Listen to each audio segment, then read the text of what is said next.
Today's episode, I want to focus on a topic that is very near and dear to my heart, and that is technology. And as we go through some of these different videos, I'm trying to consider how are we going to categorize them, and I'm thinking about different ways as I'm getting more questions in. Keep sending those questions in. Thank you very much for those who've already done so. And even if you've already submitted a question, submit another one. It's great content and helps me think of ideas and ways of how to kind of organize these videos. But today's video, I want to make more technology specific. And before each video, I've been thinking about it since my first video. I want to think about something about me specifically that may or may not tie into the episode before we jump into these questions. And today's thing, I guess you could say, is that I am a huge technology nerd. As I mentioned in my last video, technology has been a part of my life since literally day one. And I do want to make a couple of corrections. My mom watched my video last night and wanted me to make sure that she helped me understand a couple of things that I got a little bit not correct. And one of those things is I was actually 2 years old, not 2 months old, when I had that cleft palate surgery. So I was actually eating out of a feeding tube for the first 2 years of my life. And so that's something that I guess I had way off. So thanks, Mom, for helping me realize that mistake. And the other thing, that kind of harkens back to that, and that's to say that when I was an infant and when I was going through these trials and tribulations when I was first born, something that my mom and dad both kind of told me is I was always attracted to the computer screens of whatever monitors I've been hooked up to or whatever be the case. And there was a lot, especially in those first few months, that I was connected to. So obviously kids are going to look at lights and flashy things or whatever, but it's still kind of cool. I had an affinity for those kind of things from early on. So as I got a little bit older, and I mean like 1, 2 years old, we're talking late 80s, and my dad had the foresight to think about getting the internet plugged in from like early origins of the internet, like before the internet was really even a consumer-based thing. I think he had heard rumblings, and he always liked to tell me stories and brag about how he had our house built in probably 88 or something like that, wired for internet or phone lines and that kind of thing, to prepare for the future. So he tells me things in my older age about how he thought about and considered the fact that I'm not going to have physical benefits in my life, so he wanted to give me all of the mental and technological benefits. He knew that that would be how I got ahead in life, and it's something that grew more and more prevalent. And if you know me, if you're watching this, I'm most likely your tech support, and maybe not, but I really love helping people with technology. I worked at Apple for about 5 years, and that was at the Apple store, and it really allowed that joy of helping others through technology to blossom. And so I really got to experience that there, and that is also where my love for Apple particularly kind of grew. So if you know me, I'm a huge Apple fan. I am a tinkerer, don't get me wrong, and a lot of people out there might say, well, how can you be a tinkerer and be a huge Apple fan?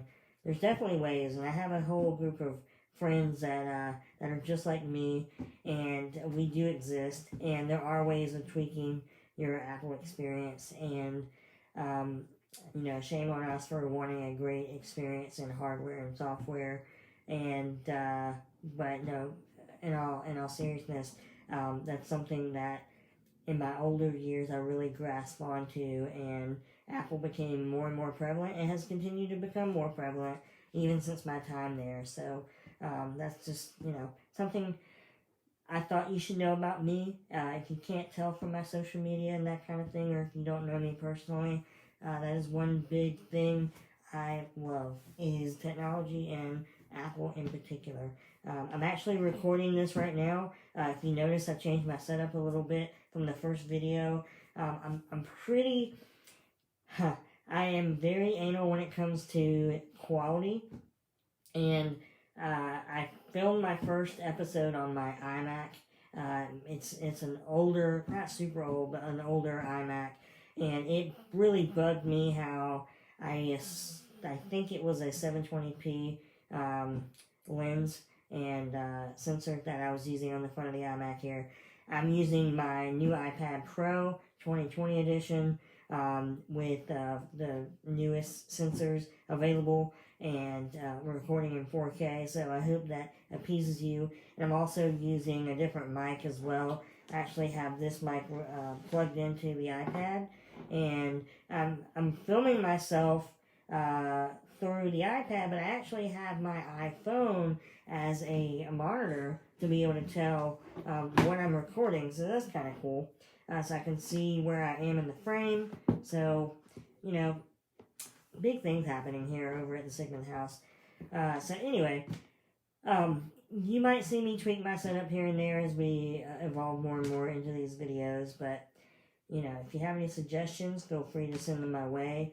While I do love technology, I do love computers, I love podcasting. I have a podcast, if I didn't mention it before, called Slice Podcast, that I do with a couple of my old Apple co-workers that are my lifelong friends, and I put a link below there. But while I've had different forays in the different technology, I've never really dipped my toe very far into the video production. So bear with me as I kind of tweak the setup a little bit. I have thoughts and considerations to how to make this thing even better as we do more videos.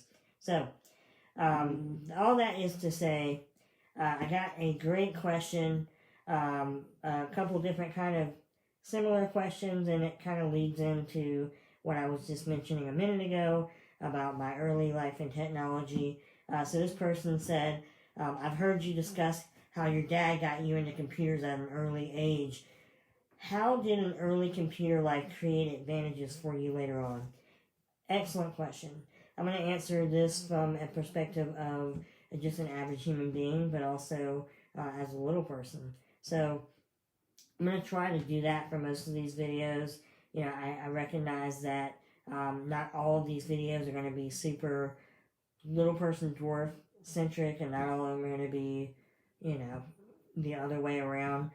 So I know that a lot of people probably come here to get my perspective as far as being a little person, and a lot of these questions kind of center around that, but I might deviate here and there as I get excited about different topics.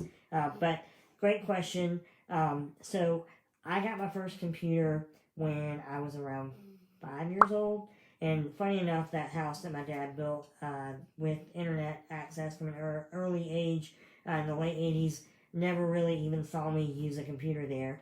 So I hope that it was good resale value for you, Dad.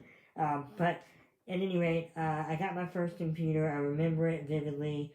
I think it was Christmas when I was 5, and it was an old tower. I don't even know where it came from. It had a CD drive, it had an A drive, and it had a B drive. A funny story about the B drive. None of us used computers. I was 5 years old. Where I would soon become the expert. I was not quite the expert on computers yet at that time. And my parents didn't really have a lot of experience using computers as well. So I can't remember if this was my fault for being a kid or if my parents weren't well versed enough to tell me not to do this.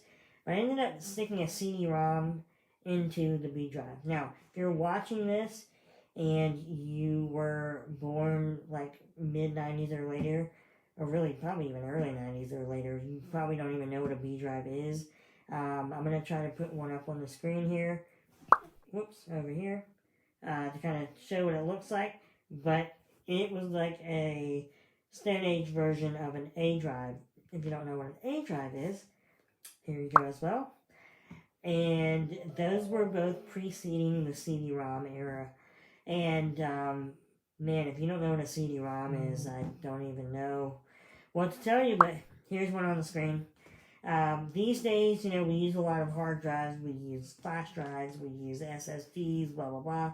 But back in those days, you had to kind of rely more on physical media that really wasn't very efficient, quite honestly. But anyway, I stuck a CD-ROM disc into the B drive, and man, I remember being panicked and trying to get the thing out with a butter knife. And long story short, we got it out. The computer continued to work, and that thing had Windows 3.1 on it.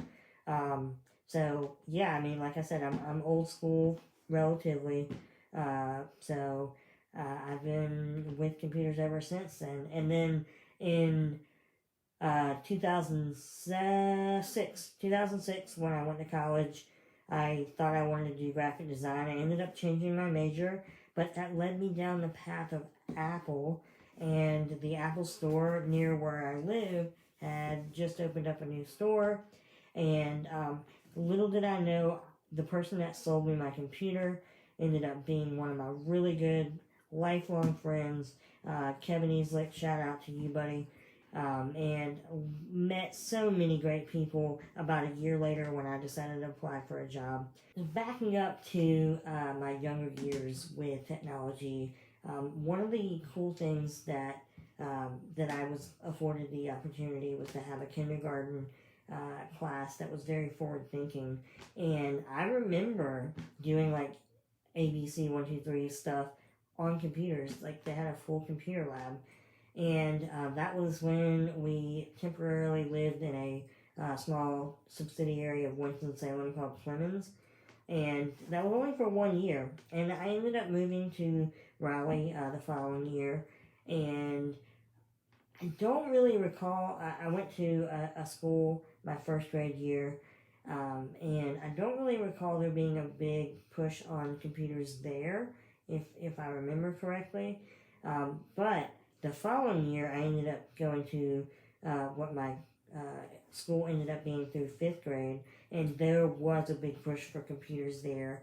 It was a very, once again, progressive school. It was almost like a public school that felt like a private school. Coincidentally, my wife now teaches there, so we've come full circle. But I feel like I fortunately had a education dedicated to technology mixed with a personal passion of my family and dad and mom to push for technology. So I was getting it everywhere I went, and it gave me a really strong basis for understanding computers and troubleshooting. And I'm a part of one of the last generations that understands how to fix something with computers and not just knowing that it's broken, if you will. So I'm very fortunate to the experiences that I have had to help me not only troubleshoot, but to seek answers for myself as I go through and try to problem solve. Even like for something like this setup right now, I had to think about how I was going to hook up everything I already had and utilize it to its maximum potential. So, great question. Appreciate that question. Now, kind of pivoting a little bit from that question, but similar, is what recommendations would you give to businesses, companies, restaurants to make their businesses more accessible to little people? And the reason why I say this is kind of similar is, I consider those places that I learned technology and that I was able to express myself in my later years through retail with Apple with technology. And I kind of thought that this question was semi-related.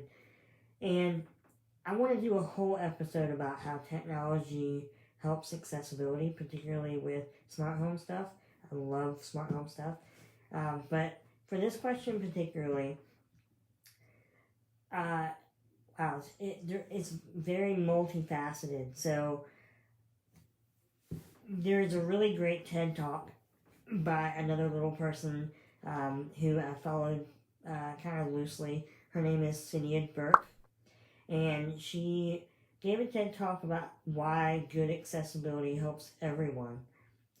And I'm a big proponent and believer of good design. And oftentimes, in my opinion, I feel like good design goes hand in hand with accessibility. And we're not just talking from a software perspective, but a real life physical architectural perspective as well.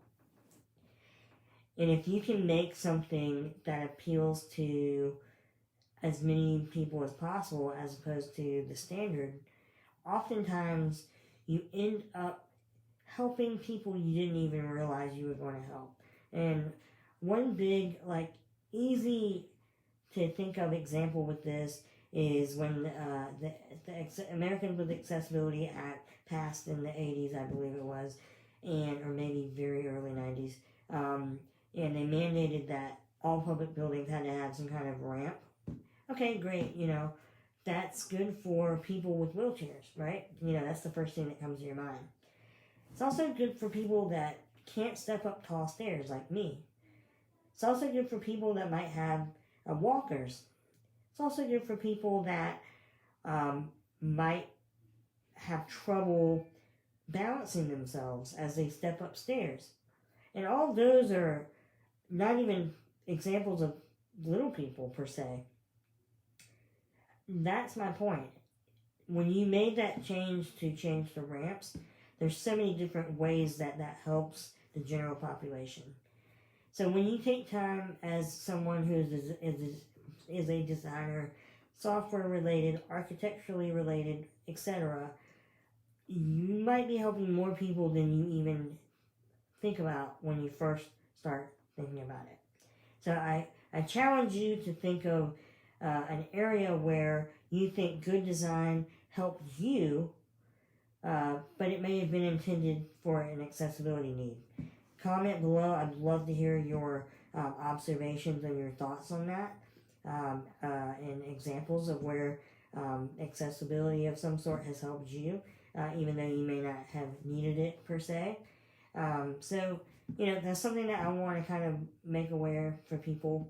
There's also a really awesome YouTube video I think it's from Vox, that talked about the design of doors. So I'm going to post Cynthia Burke's TED Talk and that door link below.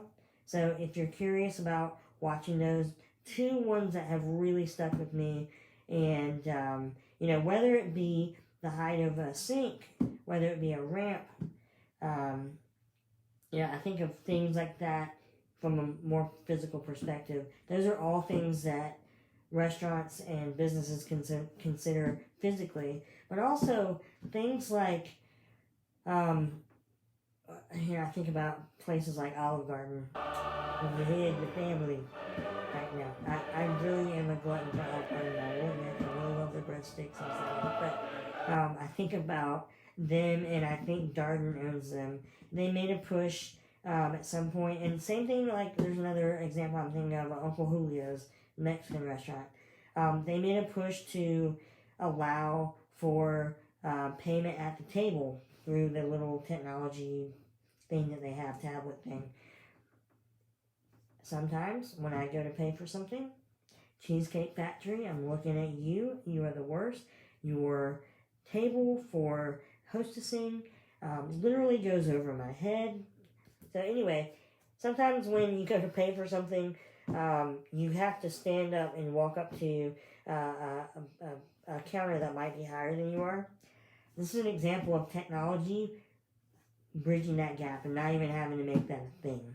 Not only is it more convenient, but people don't think about how many ways technology helps from an accessibility standpoint. So, once again, challenge you to think about a time or a situation or an example of where technology or something physical about a building or that kind of thing that was maybe either not made for accessibility or was made for accessibility, and how it helped you. Comment below. I think that's it. Have a great day.